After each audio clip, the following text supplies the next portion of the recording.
Here is Florida's ace, Josh Johnson, getting the start this afternoon. They talked about getting started early. You're going to have to do that against Josh Johnson. He battled Cardinal ace Chris Carpenter in his last outing. But all of a sudden, that ball's right on top of you. Goes for the breaking pitch and gets Scutaro looking. Swing and a miss, and Barajas strikes out.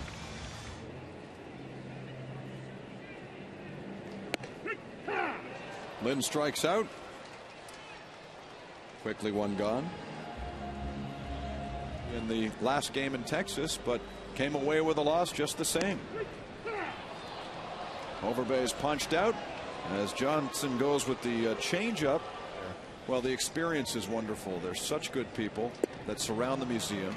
As Millar goes down quickly, back-to-back strikeouts here for Johnson. Here's the 2-2 on the ground for Uggla. He turns to second for one, over to first, double play, and that's it. He gets Millar, though.